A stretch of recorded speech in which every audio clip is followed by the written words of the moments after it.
எல்லாருக்கும் ஒரு good morning சொல்லிக்கிறேன். எல்லோரும் என்ன பண்ணுறீங்க? சாப்பிட்டாச்சா? ஸ்கூலுக்கு ஒர்க்லாம் கிளம்பியாச்சா? Tiffin லஞ்ச்லாம் ready ஆயாச்சா? நாங்கள் வழக்கம் போல் லேட்டாக எந்திரிச்சோம். இன்றைக்கி கொஞ்சம் குளிர் ஓவர் தான். 5 மணி 5:20க்கு எந்திரிச்சிட்டு திரும்ப 6:05க்கு தூங்கினவ தான். இப்போ 7:15 ஆயிடுச்சு எந்திரிக்க. அதனால் டக்குன்னு ஒரு லஞ்ச் ஒரு டிஃபன் ரெண்டுக்குமே ஒன்று தான் செஞ்சுருக்கேன். வாங்க வீடியோக்குள்ளே போகலாம். பாருங்கள், இன்றைக்கி எங்கள் வீட்டில் என் பையனுக்கு என்ன லஞ்ச் கொடுக்க போகிறேன்னா மொறுன்னு தோசை. அவன் ஊத்தாப்பம் செஞ்சுட்டாங்கன்னா நான் தோசை. ஆனால் வாழ்க்கையிலேயே தினமும் டிஃபனாக கொடுத்தா கூட சாப்பிட்ற ஒரே ஆள் இந்த பையன் மட்டும்தான். சோறே அவனுக்கு வேண்டாம், டிஃபனாக கொடுக்கணும் வாழ்க்கையில் எல்லாம். பார்த்தீங்கன்னா இவனுக்கு மட்டும் மொறுன்னு 3 தோசை, அதுவும் அரைக்கரண்டி மாவில் தான் ஊற்றுனேன். இந்த மாதிரி தோசை ஊற்றினா மொறுன்னு இருக்கணும், அப்படி இல்லைன்னா கனமாக ஊத்தாப்பத்தை ஊற்றிடணும். இதுதான். அப்புறம் இன்னைக்கு என்ன குழம்புன்னு பார்க்கலாம்.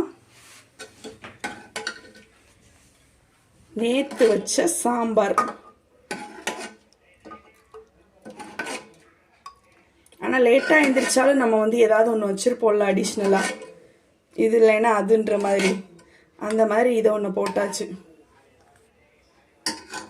இப்போ சாம்பார் போட்டாச்சு. அடுத்து என்னன்னா, நம்ம வீட்டில்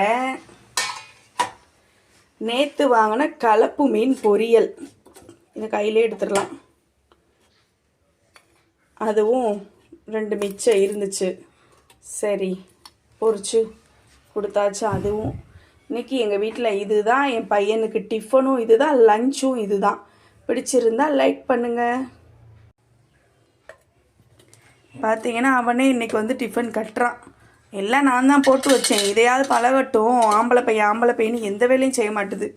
ஒரு தட்டை கழுவ சொன்னால் நான் தானே ஆம்பளை பையன் அப்படின்னு கேட்குது. நான் என்ன பொம்பளை பிள்ளையா அப்படின்னு கேட்குது. ஏன் பொம்பளைகளுக்கெல்லாம் என்ன வீட்டு வேலை எழுதியாக வச்சுருக்கு சொல்லுங்கள். அதான் சொன்னேன், உனக்கு இனிமேல் சோறு தட்டில் போட்டு தர மாட்டேன், தரையிலே போடுறேன், தின்னுட்டு கழுவுன்னு. டிஃபன் கட்டிட்டான், போய் தண்ணி ஊற்று. இன்றைக்கி என் பையனுக்கு ஸ்கூலுக்கு மத்தியானத்துக்கும் இதுதான், காலையிலைக்கும் இதுதான். பிடிச்சிருந்தா லைக் பண்ணுங்கள், ஷேர் பண்ணுங்கள், சப்ஸ்கிரைப் பண்ணுங்கள். வாங்க சாப்பிடலாம். தோசை, சாம்பார், மீன் பொரியல், இது போக இட்லி பொடி, நல்லெண்ணெய், அவ்வளோதான். ஓகே, பாய்.